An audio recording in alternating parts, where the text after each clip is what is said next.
Thanks for joining us today. Today we're going to be talking about the U visa as a crime-fighting tool and really dig into how certification can improve domestic violence and sexual violence investigations and prosecutions.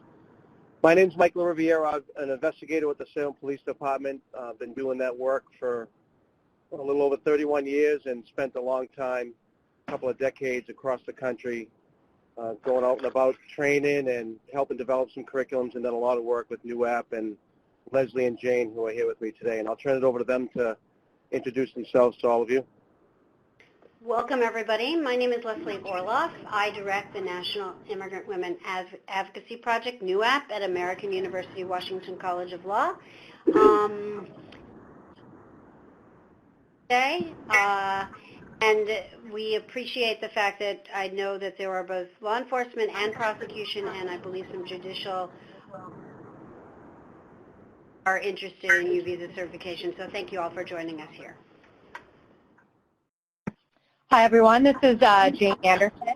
I'm an attorney advisor with Equitas and a former prosecutor, having prosecuted cases of domestic violence, sexual violence, and human trafficking in Miami-Dade, Florida. So I'm excited to be here and share information with all of you. And this is Leslie Orloff. And I was involved in actually helping draft the U visa. Officers and prosecutors and the program, so I'm really happy to be here and be able to share this information with you. So this webinar is sponsored by grants from the Office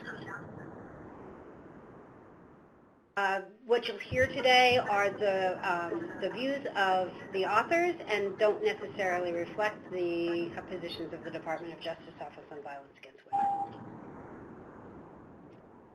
Thanks, Leslie. So we'd like to know everybody that's on the call, so if we could just take a quick second to participate in this poll so we can see who's on the call with us. We have selections: law enforcement, prosecutor, systems-based victim service professional, community-based victim service professional, victim's attorney, or other. And I'm seeing the results come in here. We're seeing some court staff, the victim advocate working in a law enforcement agency. The other? We have a nice mix of folks on the webinar. That's great. Excellent. So while you're still plugging those in, and we appreciate everybody participating in that. The learning objectives today, basically by the end of this webinar, we want to make sure that everyone has a good understanding about who qualifies for a U visa. We want to have everybody have a good working understanding of how we can hold offenders accountable by using immigration relief that's available to us as a crime-fighting tool, which in turn, as you'll see by our discussion, really increases community safety, it increases officer safety, it increases victim safety. And then with Jane and the things she'll share with us, we want to get into how we can really strategize when it comes to the courtroom and the prosecution to do this in a seamless way that's going to both protect the victims and the community in general, but also hold that offender accountable. The general caveats that we have is women, men, and children can qualify for U visas. It's not gender specific.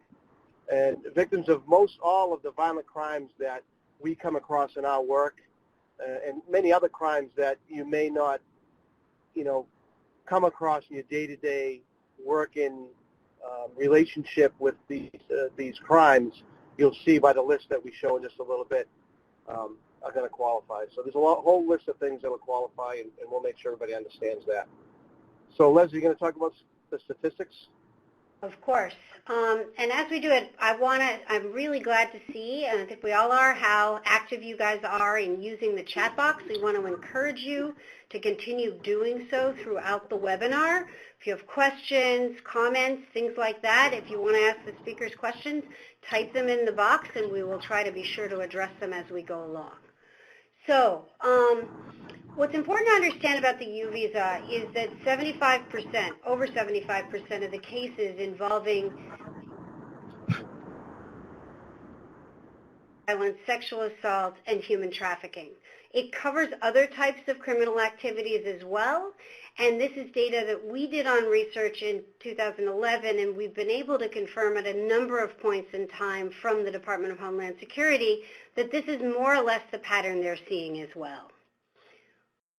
So as a background, what's important to understand is when we talk about domestic violence, sexual assault, human trafficking, stalking, victims of those forms of criminal activity, people who have been victims of those crimes, as well as child abuse and elder abuse, generally speaking, will qualify for one of the forms of relief that either the Violence Against Women Act or the Trafficking Victims Protection Act created to help victims.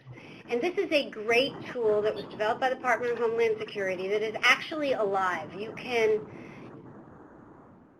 It will take you to the webpage of the Department of Homeland Security where they discuss the U visa. If you click on the little black circles, it'll take you to the U visa forms, including the U visa and the T visa certification forms.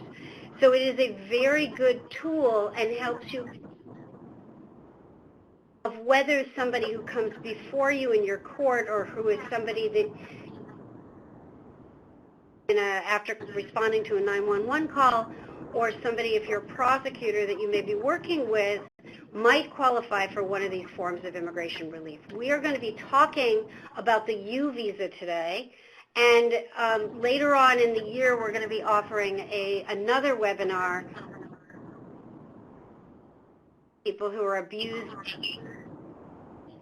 lawful permanent resident spouses or children, and and we also have materials in much more detail in another context available.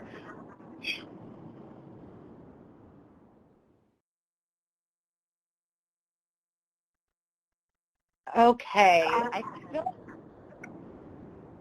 Leslie, you're going in and out and just went really blank for a while, so I don't know what's happening, but this is a great tool for all of us to know, even just on a basic level, that there are other opportunities other than just the U visa. And while we're going to dig into the U visa, NUAP is a wealth of information as far as all of the other forms. So please reach out if you've got those questions. So the first poll this afternoon, we're going to ask you guys, what do you think? You can use your chat box here. Why is immigration available to victims of crime? Why is it set up this way? What do you think we call the legislative intent was behind that? So we've got some people typing. Mike, can you mute your phone when you're not typing, because I think there's feedback. Okay, so, okay, great. Olivia Davis says, want to encourage the reporting of crime. Great. Encourage the reporting. We want to know all about the crimes that are happening, no matter who the victim is. We don't want abusers to be able to use these fears to trap survivors and abusive relationships. Helps to prosecute and report of crimes. Yeah, holding offenders accountable and protect those that need our assistance. And that our victims don't get deported prior to trial, so we have a witness there to do that, right? Okay, so great answers, everyone. I think you guys are on the right track. So I will repeat, because I think you couldn't hear me before. VAWA, the Violence Against Women Act and the Trafficking Victims Protection Act created a range of forms of immigration relief to help crime victims. And the tool we showed you before is an easy way to screen for those and to access further information from the Department of Homeland Security about those forms of immigration relief. But they basically, as you mentioned, many of you, the goal of the U visa, the T visa, and VAWA self-petitioning was to help victims come forward and report to police, to improve community policing, and to ensure that the offenders who would target and prey upon victims who were vulnerable because they were immigrants would be able to be held accountable, and that ultimately use them as a crime-fighting tool so that law enforcement, prosecutors, and the courts could be more effective in holding perpetrators accountable and getting victims the help that they needed.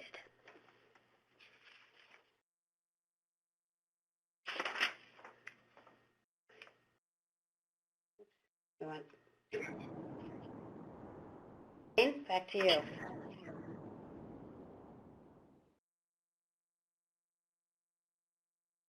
Jane? Sorry about that. Yeah, we want to be helping sort of get to that end goal of prosecution. But along the way, we also want to be thinking about sort of the macro, the big picture, which can be perceived more as just building relationships, right? So we think about not only just one case that might be in front of us that we want help with, but the bigger picture of improving relationships between police and communities, keeping victims, specific victims safe, but also communities safe, and the police safe as well. And then all of that through the reporting of.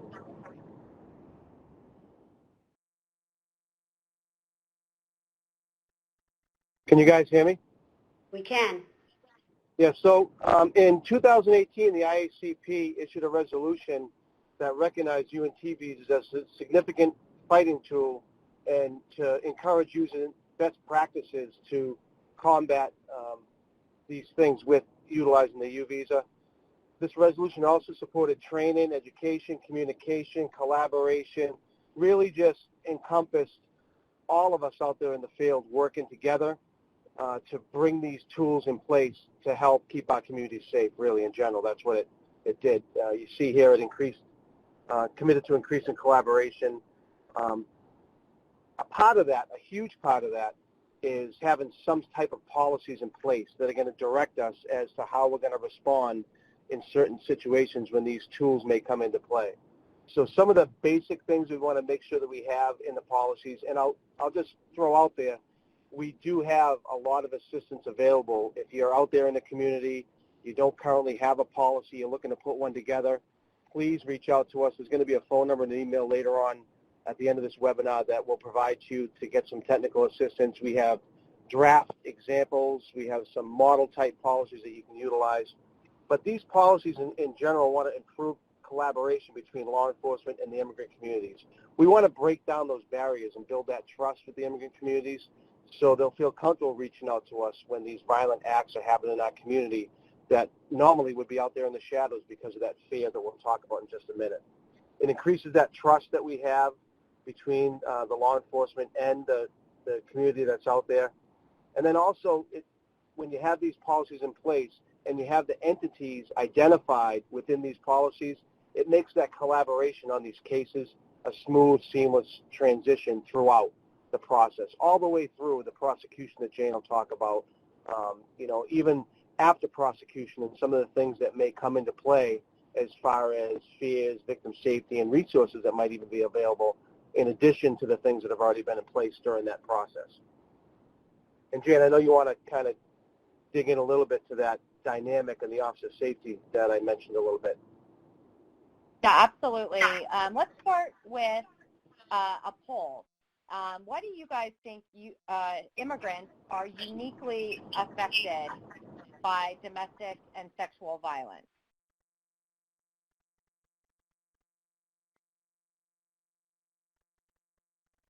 I don't know if that poll doesn't look like it's coming up. Here it is. Oh, there you go.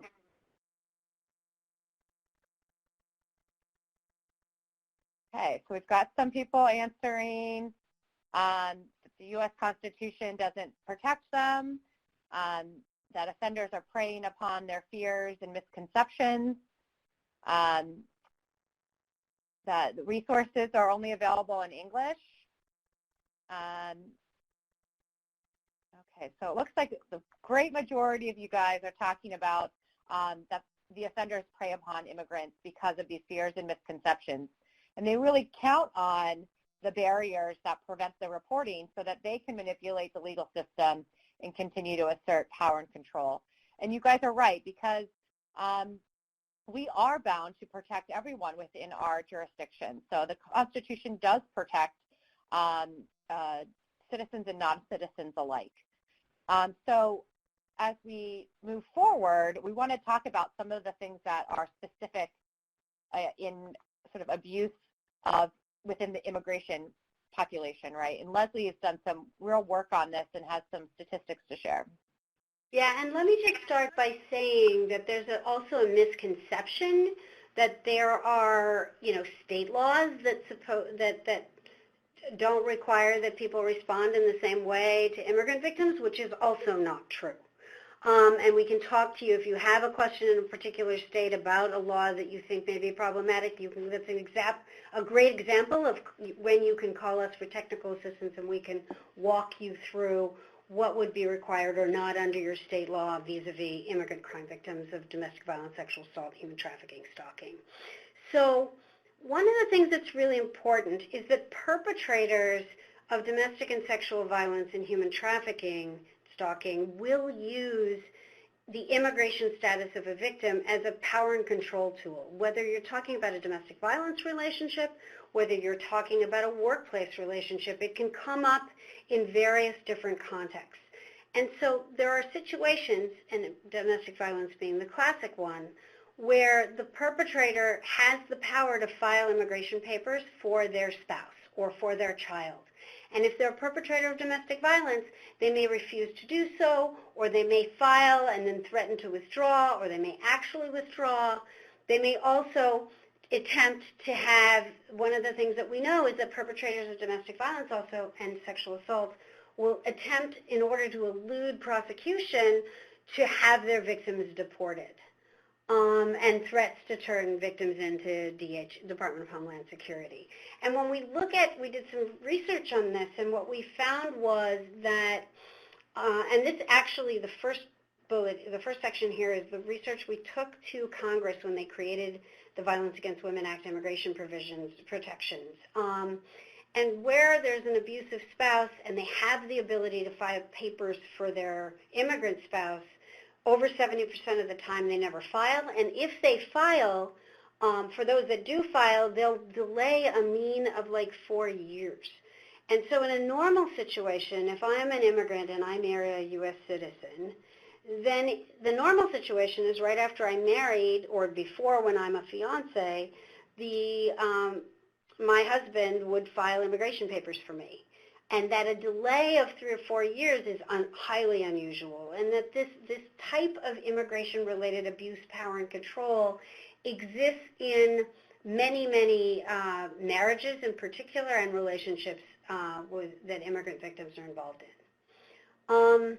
And when we look at the prevalence of domestic violence among immigrant spouses in particular, or immigrant victims generally in their relationships, we see higher rates of abuse, rising to the highest when U.S. citizens are married to non-citizens, which rises to almost 60%, or almost 3 times the national average. And then on a sexual assault front, we find that there's a high prevalence of sexual assault among particularly immigrant girls. There was a piece of research done looking at girls in the Boston school system. It was generally looking at sexual assault experiences, and they found that that immigrant girls were twice as likely to have suffered sexual assault by high school than U.S.-born girls, and often multiple incidents of sexual assault. College campuses about the high incidence Latina college students experience compared to other college students when it comes to sexual assault. And so some practice tips is that whether you're in law enforcement or prosecution, whether you're an officer or prosecutor or victim witness staff at an agency, or whether you're working in a victim advocacy agency, the first thing we want to encourage everyone to do, including courts, is be able to identify abuse so that when they come up in your cases, things that we've noticed, like abuse, power, and control, kind of like in the old days, and I'm dating myself now, the cut telephone cord. In that what we find what the research shows us is that immigration-related abuse coexists with and corroborates the existence of physical and sexual abuse in a relationship and may predict escalation. So it's really important to identify it and to understand that if you as a law enforcement officer or a prosecutor or a judge believe that assault, human trafficking, child abuse, elder abuse, stalking, they're likely eligible for a U visa or one of these other forms of immigration relief.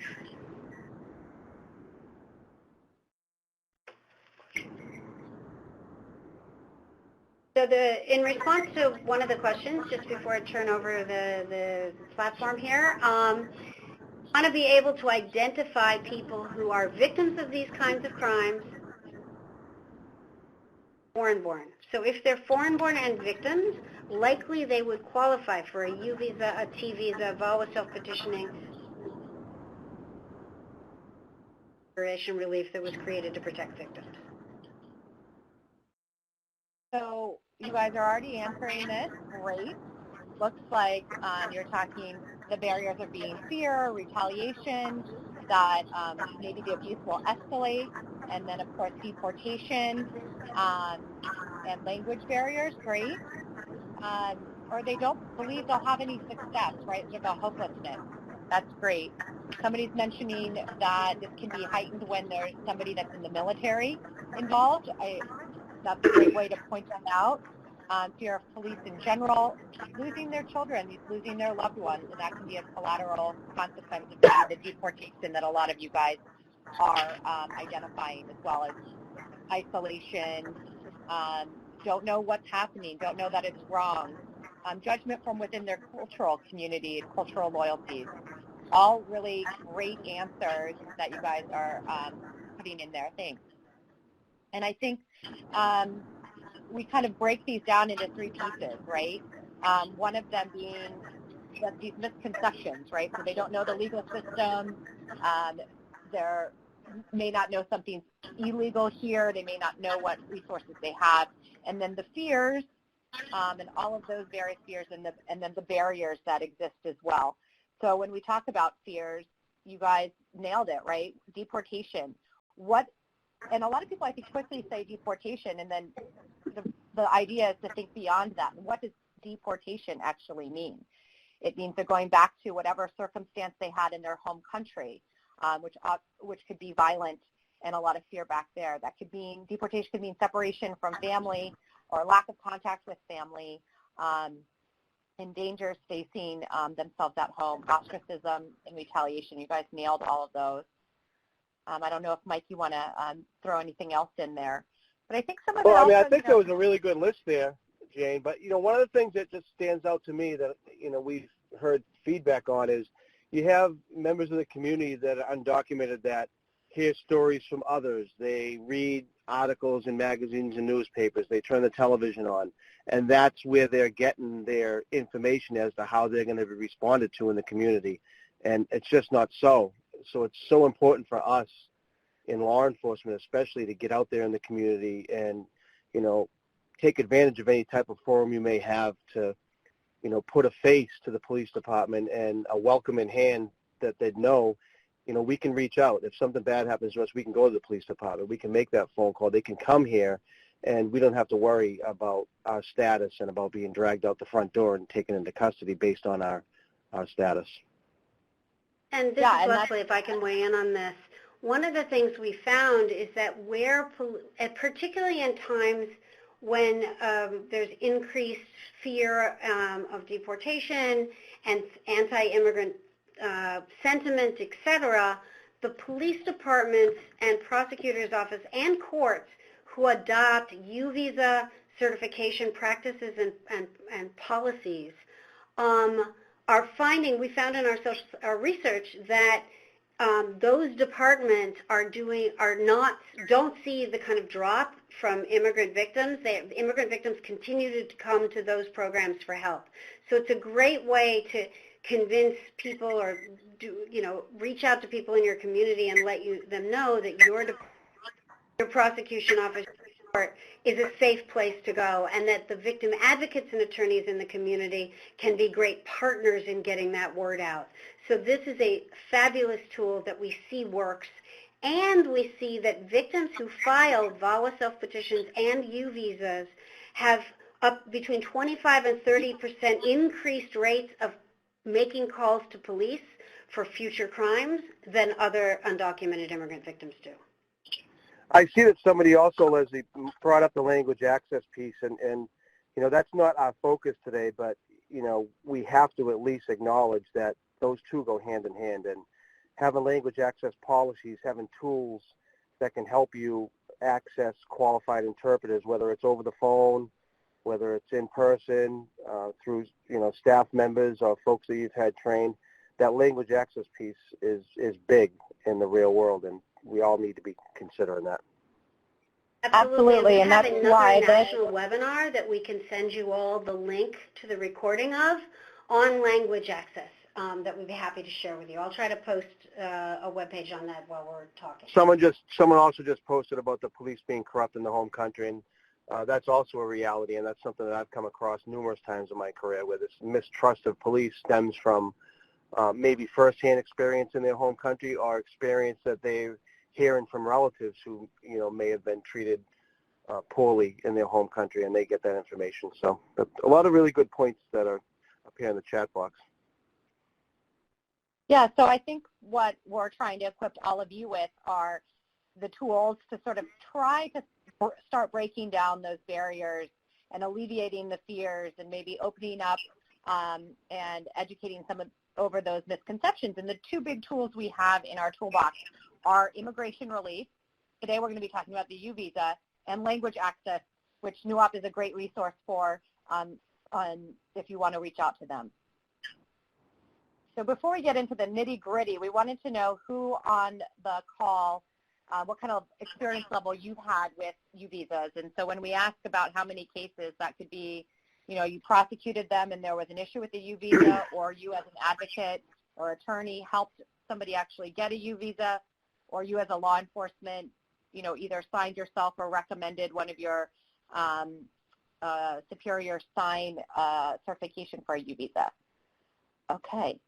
So we've got a wide range. You can see by the poll results, vast majority, fewer than 5, which isn't unusual. I mean, part of that could potentially be the areas of the country where you may be working, but we see that a big part of that is a result of lack of understanding, education about the U visa, you know, specific policies around that with different agencies who have certifying officials. So really that whole education piece, understanding what this tool really is and what it isn't, and getting those policies in place, you see those numbers really jump. And I can tell you that firsthand in my jurisdiction from, you know, working in an investigation capacity for a very long time, and then having, you know, this light bulb go off through the other training that I was doing around immigration and learning about the U visa and working with Leslie and her whole staff. Our U visa certifications, you know, took a blast off as far as having just minimal referrals that most likely went to the DA's office for their consideration to us handling, you know, numerous cases on a regular basis with U visa certifications being issued. We have somebody reporting that they've reviewed approximately 1,500, so I think that person wins. That's Mike. You know Mike. Yeah, and actually, Mike is a good example of he participates in our law enforcement roundtables that Mike and Jane and other of our cadre of law enforcement faculty from around the country lead on a bi-monthly basis, that those of you in law enforcement and prosecutors or in agencies that are certifying are welcome to join. It's a prosecutor and law enforcement certifier only roundtables. We'll tell you about them, the link to them at the end. Yes, so the next thing we're going to talk about is just some of the basics of U visa. A U visa grants a temporary 4-year stay. There are some other things, you know, portions of relief that can be granted. The process can begin a little bit before that. We may talk about that a little bit later on. But in basics, a 4-year temporary stay. There's only 10,000 U visas that are awarded each year. That 10,000 is eaten up and pretty quick in that year that they're allowed to be issued. So there is a big backlog, and Leslie, I know you're the best person to talk about that. You have to have certification from a designated government official. So a certifying official has to sign off on a 918B form. That's the first step to allow someone to take the next steps in the process to, put that application in through USCIS and get that approval. So, and we'll talk a little bit more about that. We're going to go over the certification form in a little bit. It's just one step in the process of many. One important thing I think to bring out there, because there is some misconception out there across the country on what that role really is. Our role as certified officials is to take a look at the situation, the crime, the individual, the small amount of factors that we'll go over in the form, and then we decide whether or not we'll certify that. We'll sign that or not. We're not issuing the UVs, or we're not giving anybody status. We're just affirming that up to that point, our involvement, that person, that situation meets the qualifications. And now that person can take that and they can work with their immigration attorney or others to get a packet together for USCIS to actually, send that in and have them address whether or not going to issue that. So what's important to understand is that there's a process of U visas. The certification is the first point, and then victim has to put together a package of supporting and additional documentation. What will happen is that case will get reviewed and victims will get what's called waitlist approval. That means if there was a visa available, they would get a U visa, but they get permission to be in line, and that permission to be in line comes with work authorization and formal protection from deportation called deferred action status.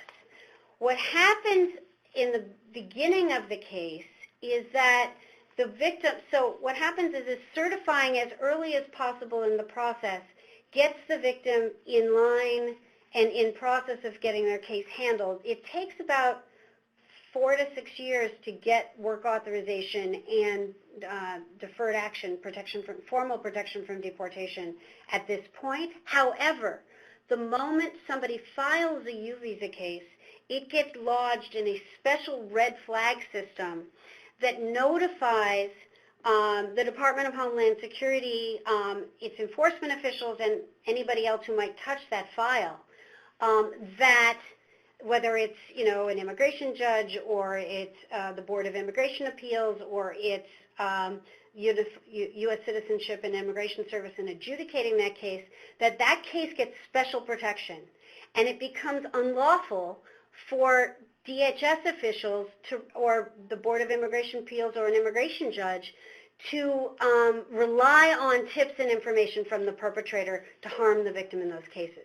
So certifying early means that the victim gets this initial protection from deportation as the case winds its way through the system.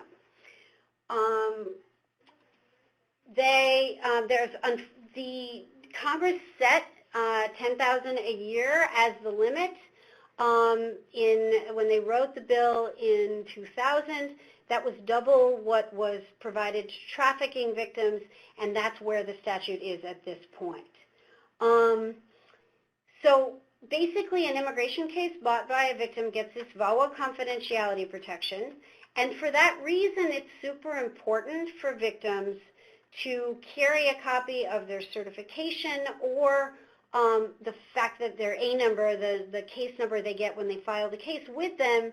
So if their perpetrator is successful in getting DHS to try to find them and try to remove them, they can show the DHS officials that they have VAWA confidentiality protections and that they're prohibited from relying on perpetrator-provided information to harm them. Leslie, this is an area where law enforcement and prosecutors can be very helpful in developing the kinds of relationships and knowing who your local immigration officials are so that you can help intervene to make sure that your victims and your cases are not disappearing while you're prosecuting and investigating the cases.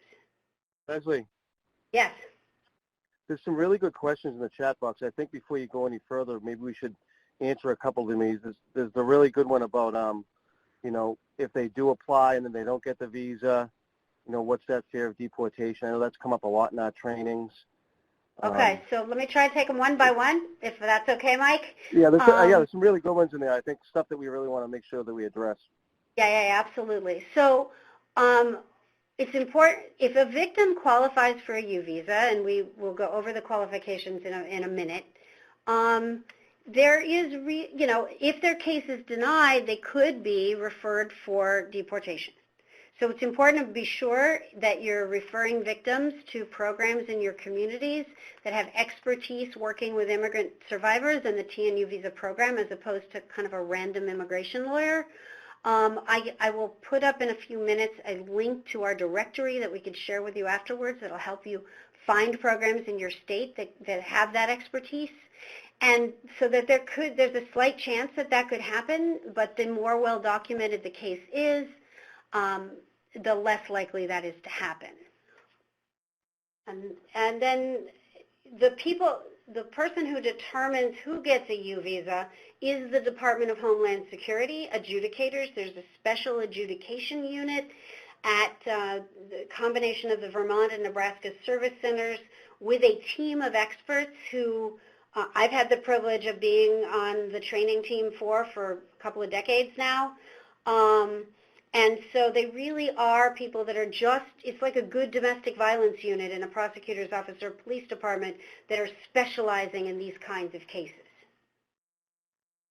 So let me just continue to get to some more of the nuts and bolts about the U visa. VAWA confidentiality has 3 different prongs, and Michael and Jane, be sure to fire questions at me if I miss some things in the chat box because I want to be sure we get to them. But basically, it prohibits the Department of Homeland Security from relying on perpetrator-provided information. There are locational protections, including courthouses with regards to victims. And there are non-disclosure provisions which have a very important impact on criminal court discovery and family court discovery. The criminal court, Jane will be talking about a little bit, and we have lots of tools for prosecutors on. The rationale for these protections are that, as I said earlier, perpetrators are actively out there trying to report victims who have who file for immigration relief and try to seek help. And so we're now going to turn back to Mike, who's going to walk through the U visa requirements in a little bit more detail after I answer one more question, which so what happens is this red flag from VAWA confidentiality.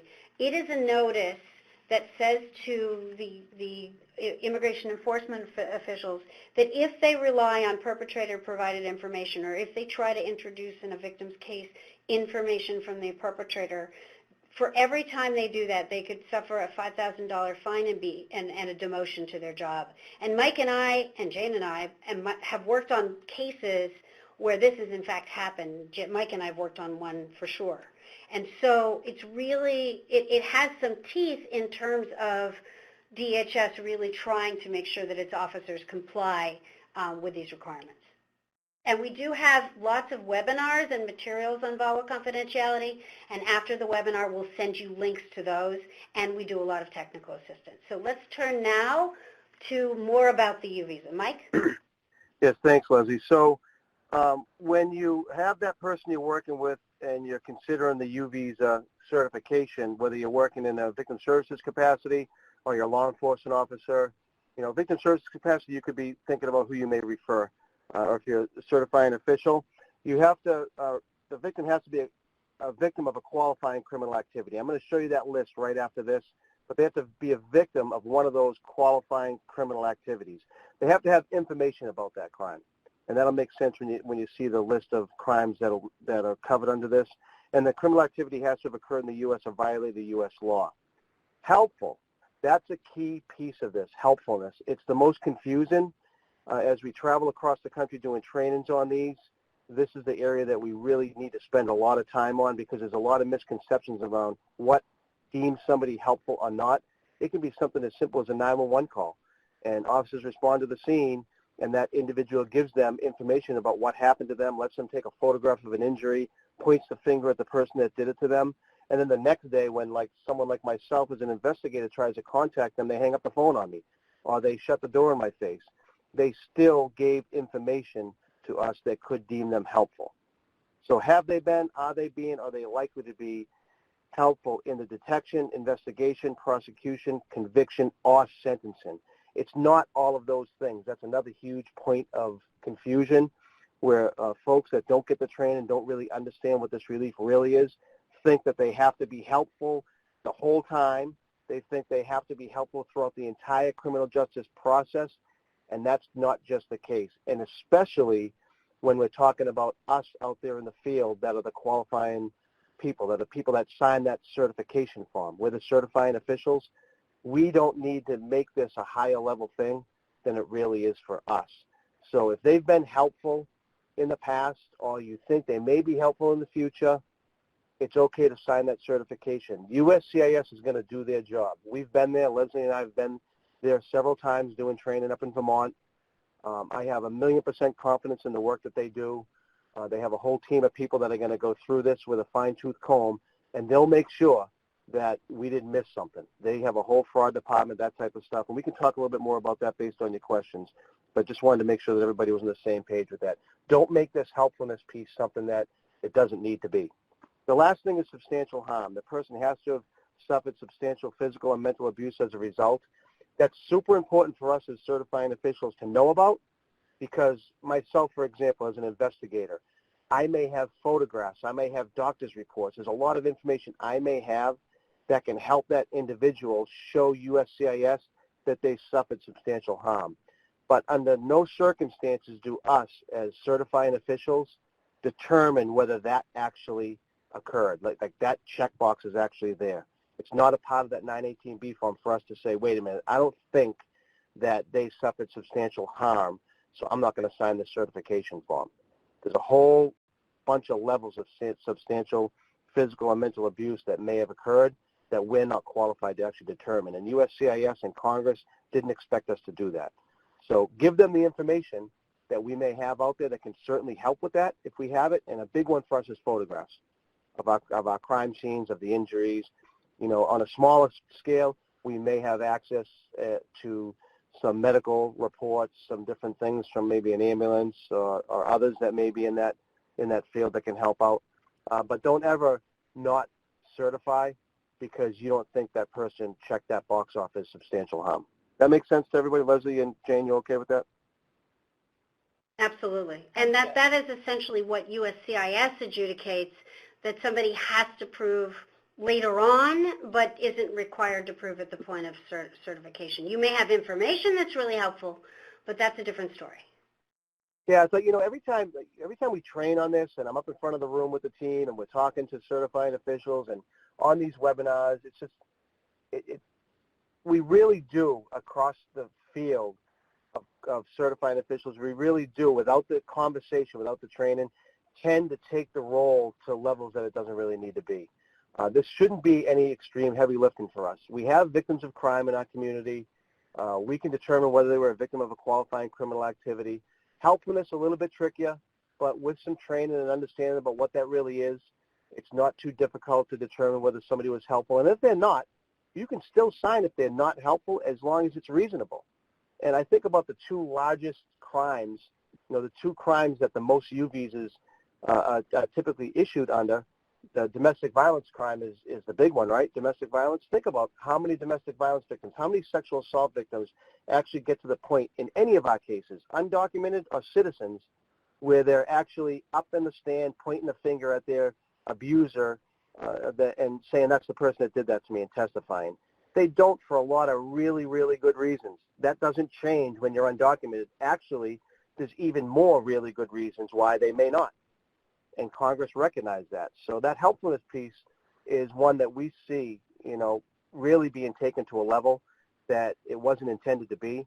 And that's why this training is so important, to kind of bring it back to really understand what it is and what it isn't. And I guess I can get on a soapbox with that, as you can probably tell. So I'm going to just, I'm going to step off the soapbox now and let Leslie talk about the additional type of applicants that may be out there in your communities.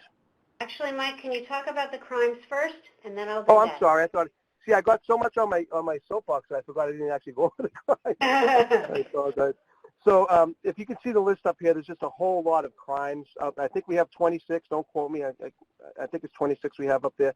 But these are some of the most violent acts that can happen to an individual. We're not talking about, you know, folks that are committing the crimes of larceny. We're not talking about, you know, those petty type crimes. We're talking about some of the most violent offenders that are out there in our community committing crimes against others. And it just so happens with this relief, those crime victims are the ones that are in the shadows that are afraid to come forward.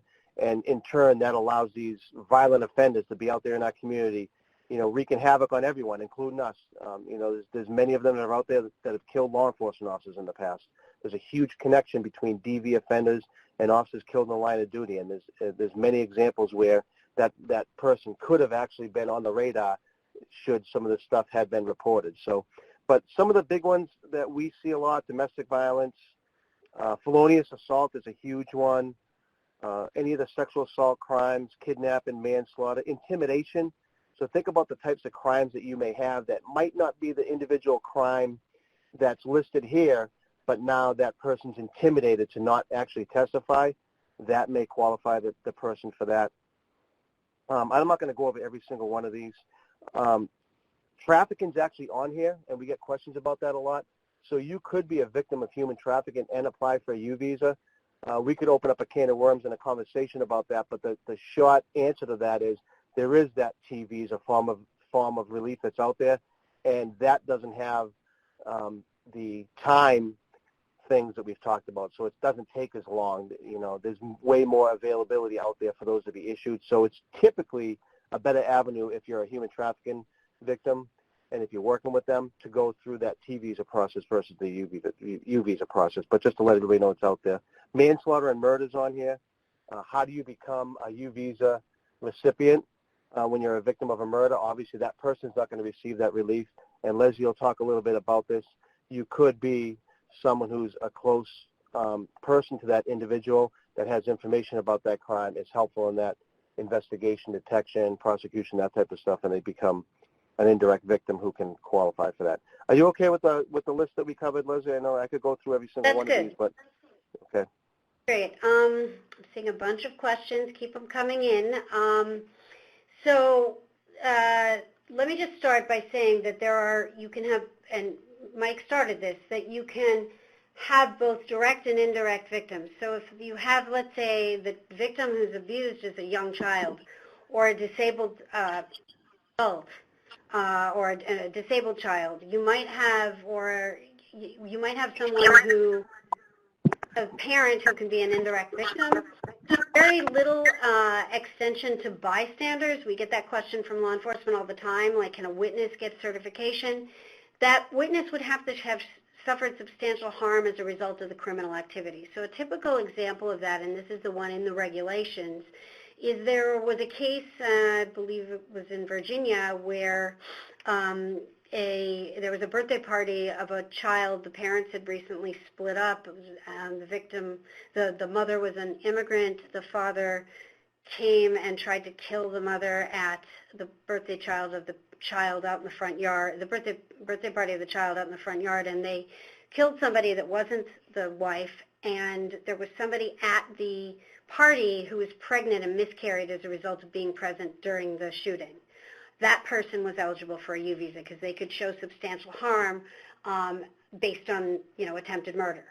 So it's just important. Hold on one second. Just wait. I have a student who's helping me with questions that I can't think and read at the same time. So I've totally lost my train of thought. Okay. Mike, why don't you take helpfulness and let me look at the questions. And you can read the questions. Yeah, sounds good. So I really, it's really hard to talk about the U visa, who qualifies and all the things I already talked about and not talk about helpfulness. So I did cover a lot of this, but this graphic really kind of puts it in perspective where you have that applicant. We have to determine whether or not they have been, they are being, or they're likely to be helpful.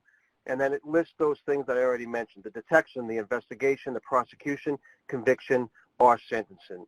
Key word being that "or." Again, I know I already mentioned this, but there's this misconception out there that this victim that we are working with has to be helpful throughout the entire process of the criminal justice system. That's not the case. So the next slide. And Mike, if I could just grab for a second a couple of questions. A certifier can be any government official, and we'll give you the list. There's a list of a police officer, a prosecutor, a judge, adult child protective services, or examples. who's involved in detection, investigation, prosecution, or conviction or sentencing of the case. And so you could have an agency detect the crime, the criminal activity, and sign a certification, but ultimately the investigation is happening by another agency. The EEOC detecting sexual assault in the context of employment investigations is a good example of that. So that's one of them. And then the other question is that if somebody asked about non-felony assault, it has to be felonious assault unless it is another listed activity. So you could have acts of domestic violence, for example, that are misdemeanors and not felonious assaults. Those qualify as acts of domestic violence or acts of stalking, and they can be misdemeanors. Mike, back to you. Sorry. Yeah, I was reading some of the questions too. So someone said if the crime is not listed, the lieutenant won't certify. Another thing just to kind of point out with those listed crimes, not every community, not every jurisdiction is going to have those specific crimes called that specific thing. So it's any kind of crime that fits that.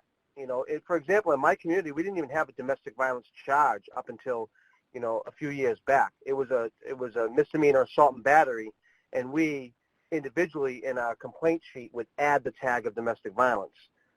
So anything that fits what that crime might be, the elements of that would also be included. So how do you determine helpfulness? The certifying agency would determine if that person was helpfulness as it relates to the 918B form. I already mentioned there's no degree that is required, and that's a huge teaching point. That's something we all really need to have that conversation. I would refer you to the U-Visa toolkit that we did a lot of work on. The whole training team, Leslie's staff, headed this work. We put together some toolkits on U-Visa. There's some really good information in there. It's almost like, for lack of a better term, the Bible of the U-Visa certification process and what it really is, you know, what Congress intended. There's a lot of really good examples in there, and there's a really good information around helpfulness. So everybody should download that, print that out, disseminate that to your colleagues so everybody can be on the same page. Let me see. Any It also contains links and citations to the government documents that document what the toolkit is saying. So it's a good way to find things within the U-Visa regulations and the preambles and the statutes, et cetera. Right. And with the limitations of the training program, and we have, you know, some excellent training, but obviously there's so many communities out there that have the need for it. Without having the training there in your community, literally printing that document out and passing it off to everybody to read, and any questions they have, any questions surrounding it, they certainly could reach out to the technical assistance number or the email. It's a really good way to kind of bring this issue to the forefront and get everybody on the same page with what it is, the reality, versus what all these misconceptions are. A lot of times, you know, like that question around lieutenant not signing, they may think that it has to be that specific crime, and they don't really understand that it could be similar criminal activities that have the same type of elements. And they also may have reasons they don't do certifications that they don't sign based on what they may have heard from somebody else that is a non-truth. So that document, I think, is going to be a really big one for everybody if you haven't already accessed that. The investigation of the prosecution can be ongoing.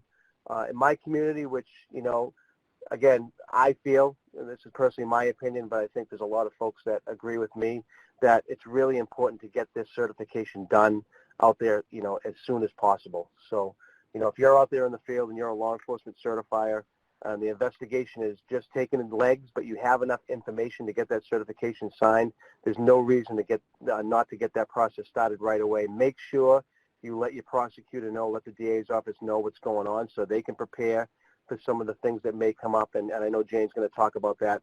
But getting that process started, you know, early on in this criminal justice process gives that person the advantage to get into the system quicker, to get into that queue, to get all these reliefs that we've talked about done in a quicker way versus, you know, the time frame that we already have. And just know that you can revoke it. If you sign that now, and then later on you find out this person's not being reasonable, you know, that helpfulness piece of this isn't happening, you can certainly contact USCIS and revoke that certification. So it's not a done deal when you sign it. You know, as long as we're involved in our cases, if things happen along the way that we don't feel comfortable with, if you find out that the person was involved in a homicide and you're investigating them and they're the suspect and that kind of stuff and you don't feel comfortable with it, give USCIS a call. Give them the information. Tell them you want to revoke your certification. No problem doing that. So where Yeah, and I are think we next? Yeah, I Okay. think as we have trained around the country, and I think Michael and Leslie would agree with me, that law enforcement and prosecutors are being asked to sign these. We're not necessarily given training on that. And I know from my personal experience, I was somebody that had the power to certify, and I wasn't given any guidance beyond, the letters on the form itself. And so there's some fear that comes with that, right? So law enforcement and prosecutors, we don't want to sign something that we're not 100% sure of. And so as you are maybe in a position where you want to be advocating for your victim and trying to educate your law enforcement and prosecutors, I think that's a place where you can really maybe leverage this connection with NUOP, because Mike and I will do, one-on-one consultations as well. Because it's not coming necessarily from a place of being obstructionist. It's coming sometimes from a place of fear and not knowing all of this information. So when we talk about helpfulness, the first thing that me as a prosecutor, I'm going to say helpfulness is you got me a conviction, right? That's how I'm maybe going to define that, right? And it's not until I started learning much more about the intention of this U visa process, and that the intention is not for me to be successful on my one case. It's a broader intention. And that's where it started making sense to me, where helpfulness could be things like, calling 911, maybe testifying as at a sentencing hearing, bringing a child to a child advocacy center for an interview. So we're really trying to think a little bit broader when we talk about helpfulness. And one of the big pieces that I think helped me was trying to see this from a victim-centered approach, not from a personal helpfulness to Jane Anderson, the prosecutor, but looking at this as a victim-centered approach. And so that's where we start, hearing it doesn't matter if there's a conviction or not. We're looking at from the victim's perspective. Were they a victim of a qualifying crime, right? One of those things on that list or something similar to something on that list. That's the question. The question is not, did I get a conviction? Or was I able to arrest somebody? Or did they take the stand and testify? Maybe I don't actually need them to testify in my case because the guy takes a plea, or because for some reason outside of the victim's power, that case didn't proceed to trial. And that includes things that sometimes seem a little bit shocking, but victims will qualify for this under the letter of the law, even if, the offender is never identified. The offender could be dead. The offender could have been deported themselves.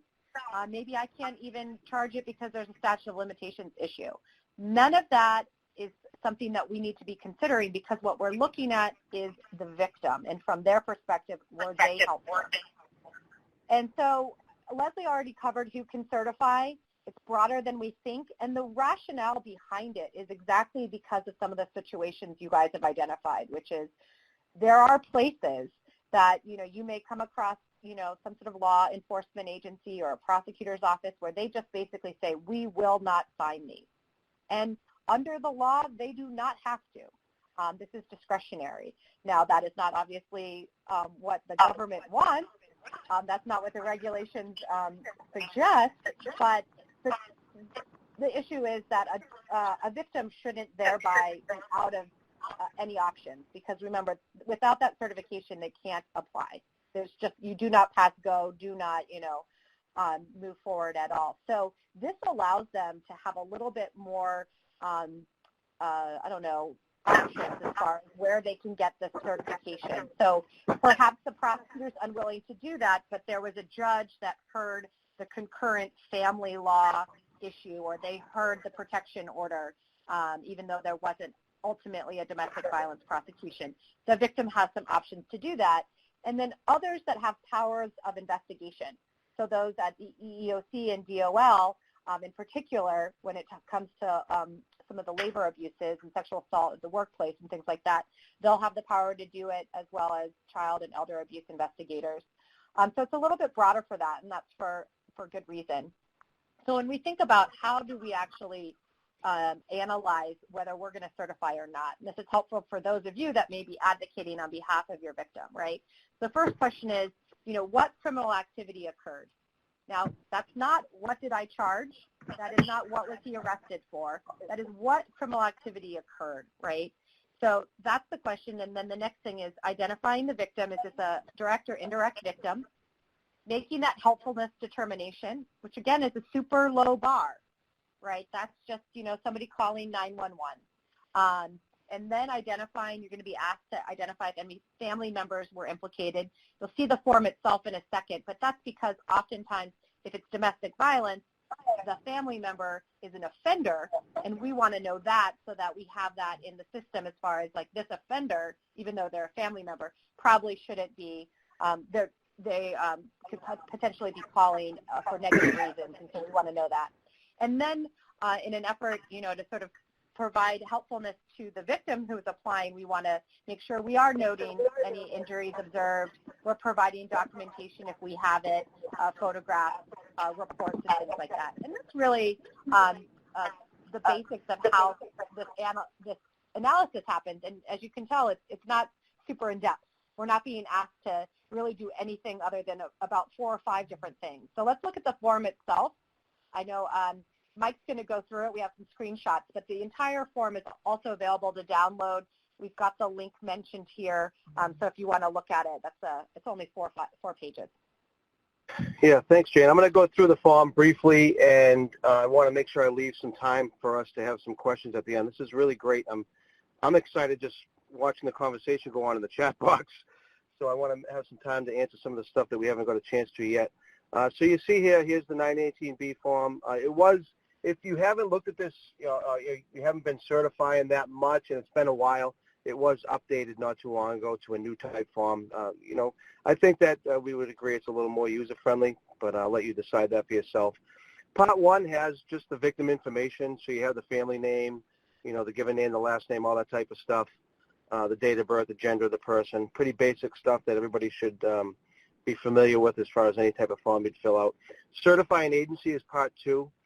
So you're going to have the name of the certifying official. You're going to have the title of that person, what division or office that they work for, and then you're going to have the head of that agency. In my circumstance, it would be, the chief of police, Chief Mary Butler.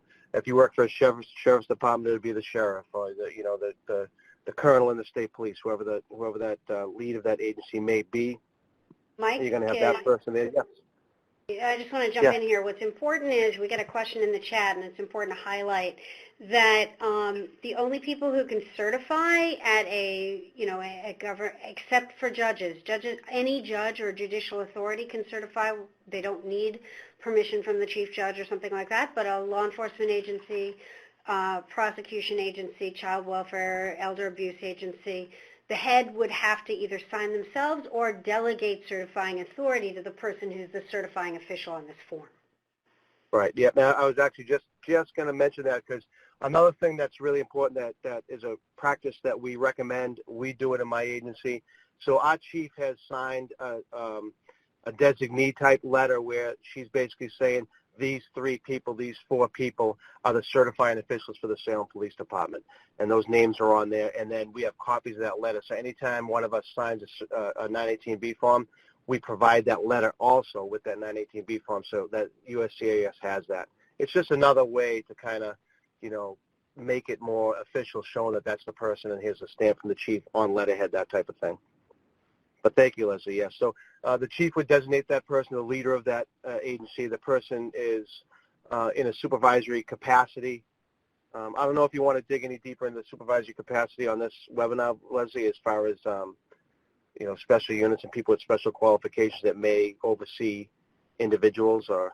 Right. I think the issue here is that you have to, in order to qualify as a certifier, it has to be somebody with supervisory authority. So it could be, usually it might be somebody who, is a detective and certifies other people. They might be the person who runs the domestic violence unit for the agency. In some cases, people have designated, they don't have to be a sworn officer, so you could have somebody who might be the head of a large victim witness unit. But it has to be somebody your chief designates, and they have to have supervisory authority. Right. Perfect. Thanks.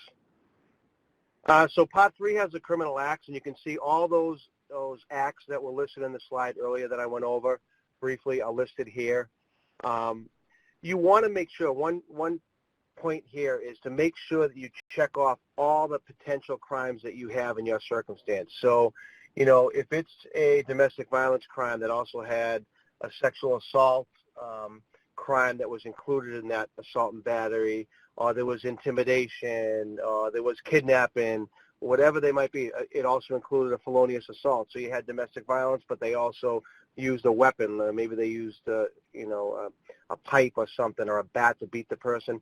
Just check box every single one of those, because USCIS, in the course of their investigation, may, toss out a couple of those crimes. Say, yeah, it does. Under this one, it didn't meet all of our requirements, but under this one here, it does. So hopefully that makes sense to everybody. And Mike, I just want to weigh in on that and explain a little bit more about the other thing that happens is not so much that they toss out, but they don't match up.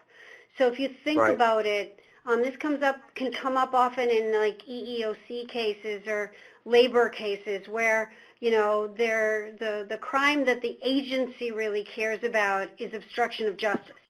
And for a victim to prove substantial harm as a result of obstruction of justice is much harder than proving substantial harm from the underlying sexual assault.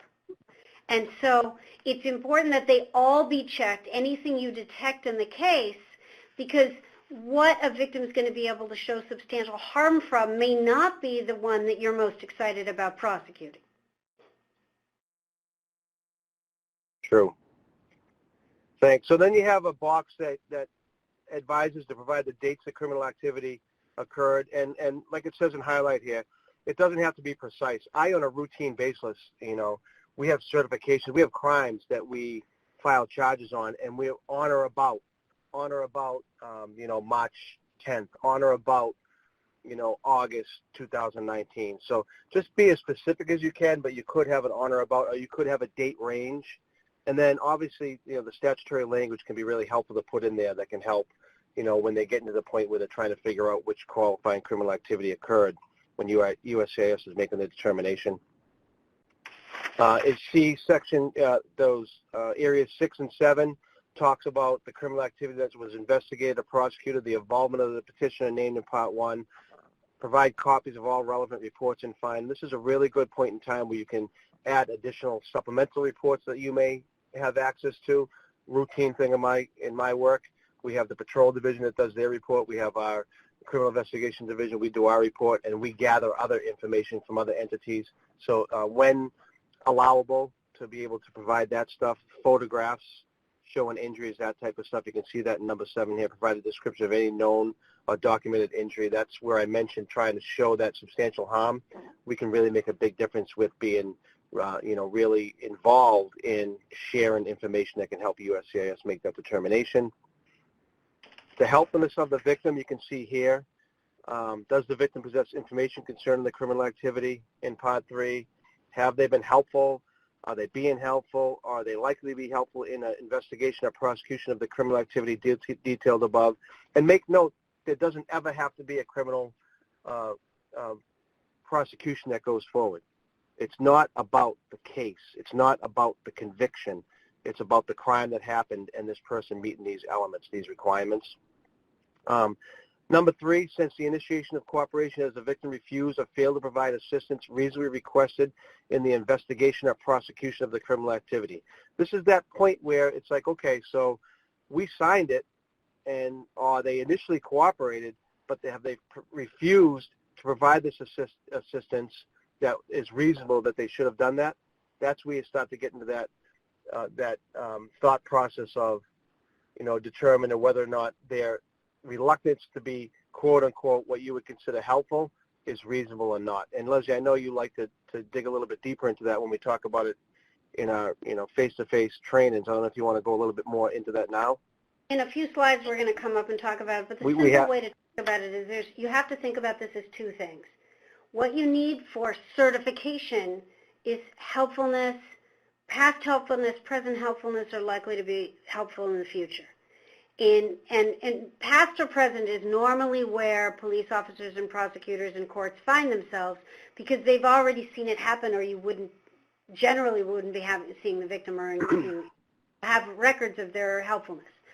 Once a victim files their U visa application, then they have an ongoing requirement to provide assistance that has to be so long as it's reasonably requested, and but they just have to show that if they didn't cooperate, they have to show that their non-cooperation was not unreasonable. So we'll talk about that more in detail in a few minutes. Somebody was messing with the slides, I think. I think Jane was. So we're supposed to be at the slide that talks about Part 5, I think. Let me see if I can go back there. Okay, Jane, and then we should speed up. I'm going to put a rule in your fingers. Go ahead. All right, Part 5, family members culpable in criminal activity. So as we already mentioned, I mentioned earlier, domestic violence is probably the most, the crime that's most likely to, how do I say this, Leslie? What is it, 51%? So 51% of the 10,000 U visas that we looked at in the year, new updated study on this, were issued under the domestic violence, or 49%, so almost half of them. So with that, you may likely have a defendant that's in a relationship also, with that victim. And we want to identify that person for USCIS, and there's a lot of reasons. Leslie mentioned one earlier. Yeah, one of them is the perpetrator might try to trick the victim and including the perpetrator as a dependent and making up the fact that the perpetrator was somebody else when it wasn't. And that's what DHS wants to avoid by asking you who the perpetrator is and what the relationship is. Right. So, it's a simple question with a very basic answer, but understanding the reason why USCIS wants that information is the important piece. And I think, Leslie, you did a good job of pointing that out. So then here's the certification piece. So basically here you're certifying that, you're certifying this. You sign the certifying form in ink. What color ink do we want, Leslie? Blue. Blue ink. Everybody knows why. Everybody knows why we want blue ink, just to kind of minimize the opportunity to have somebody copying their signature and all that kind of stuff. You want your date, your daytime phone number, and your fax number, all your contact information. But you see here, I'm not going to read the whole paragraph, but you can see where you're acknowledging things. You're talking about the fact that, you did an investigation. The person is a victim of one of the crimes listed in the form. The above information is complete and true and all that type of stuff. And you can see the highlight here.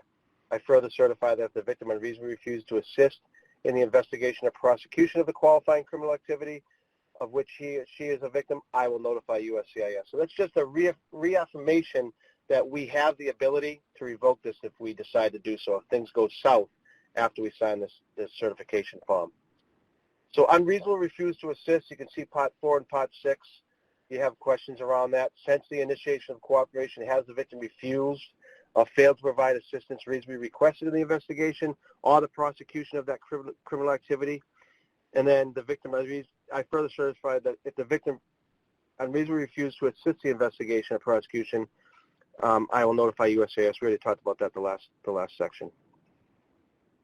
Okay, so we're going to talk now about the, so you're looking at two things.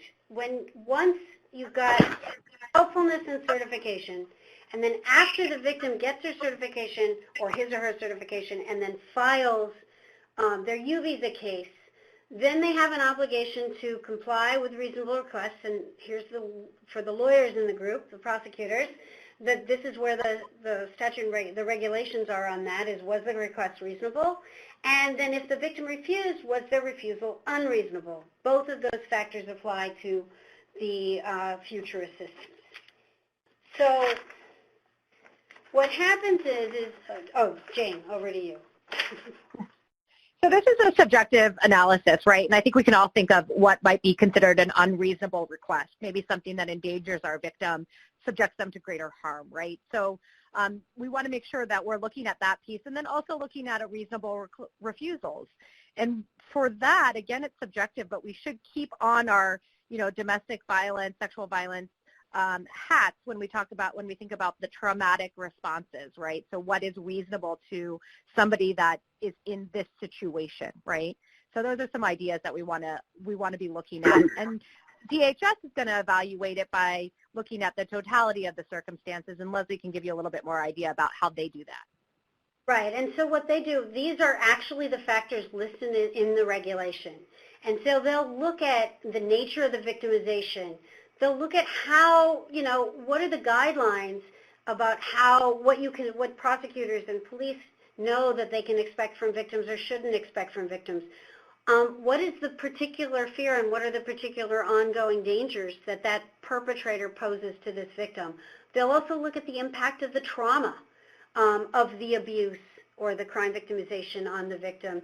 They'll look at force, fraud, or coercion that may be being exerted by the perpetrator, and then they'll look at the age, maturity, and capacity of the applicant. And this is where, children, disabled adults, things like that will come into play. But they're going to look at the totality of this. They don't decide it in a microcosm without looking at what's going on in the case as a greater whole. And I think we can agree that we're maybe not always in the best position to figure out what's happening behind the scenes, right? So we're going to just move forward past that, if you don't mind. Yeah. Thanks.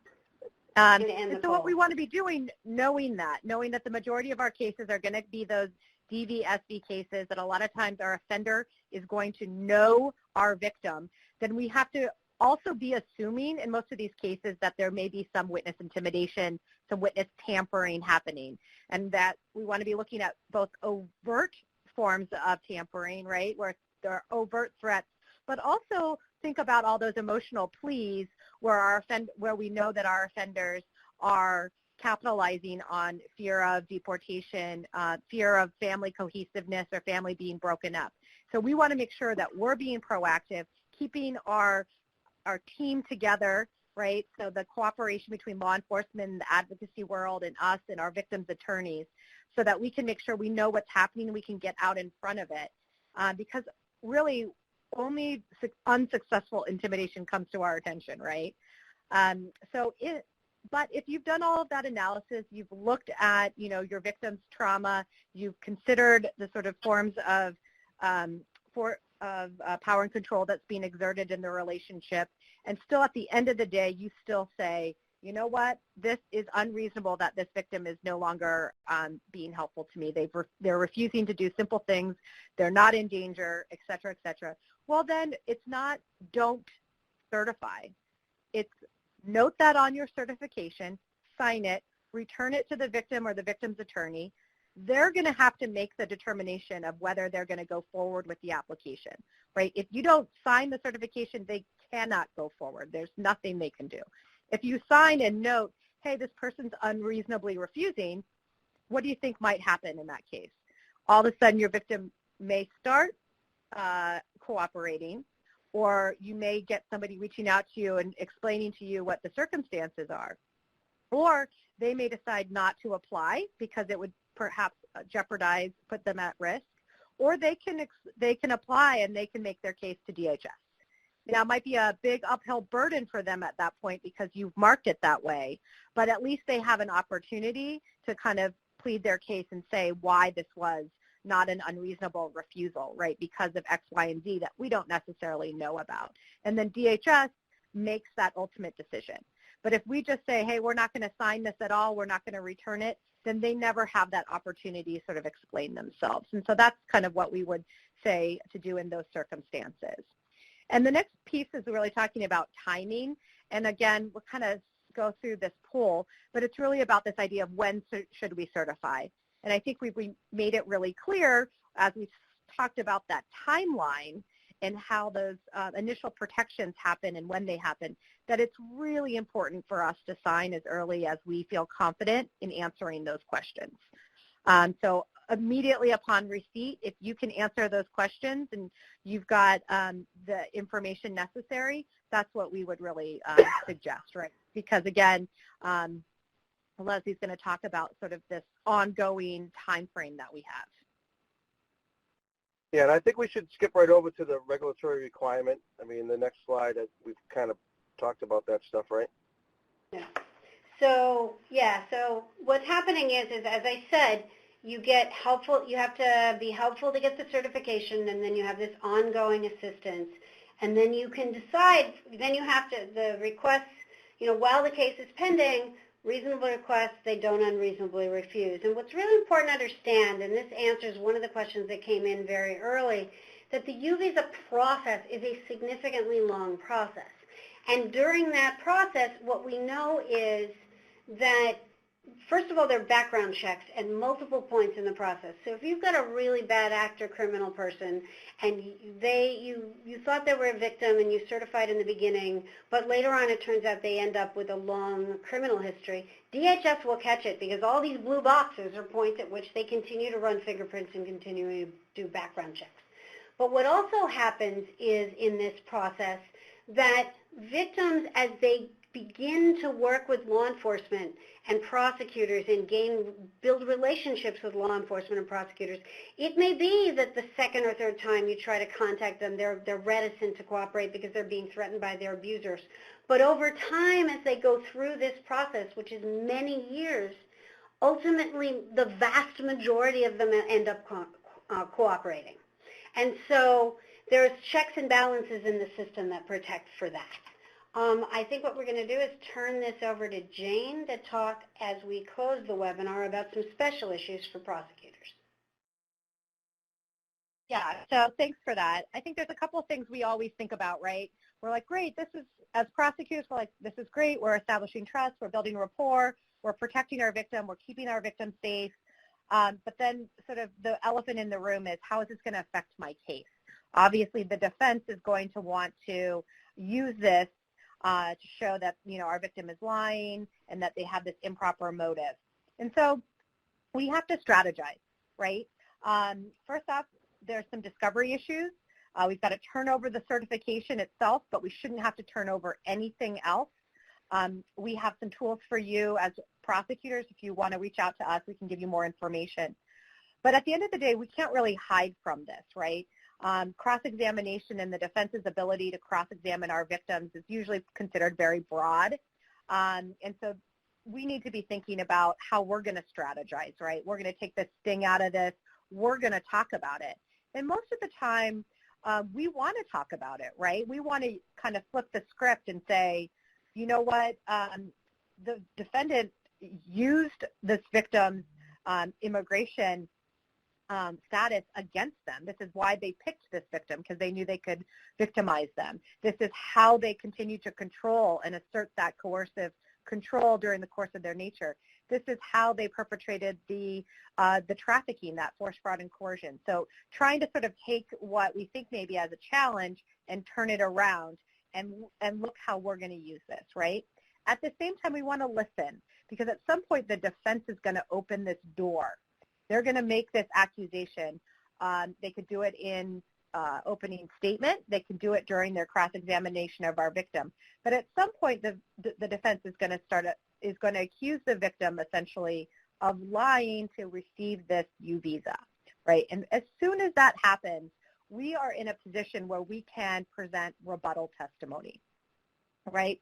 So as soon as the defendant, the defense has made this allegation, then we get to sort of say, you know what, that's absolutely not true, because prior to her ever finding out about the U visa, she said the same thing. So we do this under the Federal Rule of Evidence. It's 801 DB. All states have something that mirrors this. And so we use the federal rule just as an example. Some places it's an exception to hearsay. In the feds, it's a non-hearsay. So it's not subject to any Crawford. And basically what it says is we can enter into evidence any statement which is consistent with their testimony. So the victim will have testified on the stand, defense will have accused them of lying, and then we get to bring in a prior statement which is consistent with that testimony at trial, right? And that's to basically rebut that charge, that either expressly or implied charge that she's lying, he's lying to receive this U visa. And we get to rehabilitate that witness through that. So how it usually works out is we've got to establish a timeline, because we have to establish when this motive to lie came up. And so typically that's going to be considered when the victim found out about the U visa, right? And so any statements that he or she made prior to knowing about the U visa, those are going to be considered prior consistent statements, and they will be admissible as non-hearsay not subject to Crawford, admissible into court if that door is opened. So the idea is that you're going to have to establish that timeline to show that they are, in fact, prior statements and prior to that motive. And so that can come, just through your victim testifying about, when they got in contact with a victim advocate or when they hired an attorney or something like that. But really what that does is it kind of breaks down that con, right? Because all of a sudden now, not only are we having the victim testify in court, but we're also going to be able to say, and before she even knew anything about the U visa, she said the same thing to her sister, the same thing to her friend, the same thing to her coworker. And by the way, she also gave this beautiful recorded statement to the detective at the time of the crime. So things that otherwise would be inadmissible, all of a sudden now are admissible and help build our victim's credibility, thereby doing the exact opposite of what the defense was really trying to do in that case. And there's other strategies that we encourage you guys to reach out to us about. If you've got a case that's coming up and you're thinking, okay, we need to be strategizing because we know this is going to be a defense tactic. So as we move forward, all of you think about how can we implement a policy that's really consistent not only with the law, but what that larger intent of the law, right? And really work towards improving the safety of not only our individual victims that we're working with, but our communities at large, and also our law enforcement, right? Those law enforcement officers that are endangering themselves when they're doing this work and coming into contact with these really dangerous offenders, those offenders that are that are victimizing the most vulnerable people in our communities. And then develop those strategies so that down the road, we're going to be successful at trial because we know that these common defenses are going to come down and we can sort of turn them around and turn them into strengths for our cases. So I know we've got lots of resources and training opportunities. Jane, I have a question that somebody asked that I want to be sure we answer, so if we could stop here for a second. So we have lots of resources, as Jane said, for prosecutors, police, for judges, that we will share with you after the webinar. What's also important is we have a directory of services so that you can figure out who are the best resources to help immigrant survivors in your community. It is one of the law enforcement officers on the call typed in something that's very important. If you're referring to somebody who's charging a lot of money to a victim to help with a VAWA T or U case, chances are that person has no idea how to practice law in this area because people generally, it's low bono and pro bono legal assistance and legal services and Catholic charities and faith-based organizations and NGOs that help victims. So we can connect you, we'll send you a directory link to connect you with people after the webinar. So there are resources available, and I'm going to have, as we conclude, I'm going to have Mike tell you a little bit about the roundtables. Yes, so we have roundtables that are only for law enforcement and prosecutors. We've been doing this on a regular basis. It's a really good opportunity. It's if I can just call it almost informal, where we do have a formal structure with the topic we're talking about, but it's a really good opportunity for us in law enforcement and prosecution to get involved in the conversation, talk about cases, highlight really important and progressive things that are happening across the country that can really make a difference in this. We discuss things like strategies to build rapport and establish trust and community safety, which is a big piece you heard me talk about in the beginning. We have a format that allows for a lot of really good questions, very similar to what's happening here. This is kind of almost is like a hybrid what we're doing today, because this chat box is so active and the conversation is really rich around really important things that we need to have conversations around. So I encourage everyone that's in law enforcement and prosecution to grab that link that's up on the screen right now and to see when our next roundtable is, our virtual roundtable. I don't think we have the actual date yet, unless Leslie wants to correct me on that, but we're working on the next date for that. Right. And also, we have training that's available. We'll come to your community if you go to the website and reach out to any one of us for that. We have a training team. There's a bunch of us around the country, and we'll come to you and spend a half a day, a day and a half, whatever the need might be, face-to-face, talking to law enforcement, prosecutors, even in some circumstances, victim witness advocates that may come to the training. It's just a really good opportunity to to get training out in your community. Leslie, you're the person to talk about it since you're on the call with us. We're fortunate to have you on the call with us today. Right, and then we provide technical assistance, as Jane mentioned earlier. You can contact NewApp, you can contact Equitas. If you call us, we put you in touch with Jane or one of our other prosecutors. If you're a prosecutor and you want to talk to a prosecutor, if you're a law enforcement agent and agency and you want to talk to somebody else in law enforcement, we have a team of law enforcement officers who can get back to you as well. So I want to thank you for taking the time to join us today. I want to thank NCJ FCJ for hosting this. We will be following up and looking at all your questions. I have a Dean's Fellow of mine who's here helping me, who we're writing down all the questions, and make sure that the materials we distribute following this webinar will provide you all the answers to the questions you asked and link you with more information. So I want to thank Jane and Mike for your expertise and help today, and all of you for attending and your engagement. We really appreciate it. Thank you. Thanks, everybody. Have a good weekend.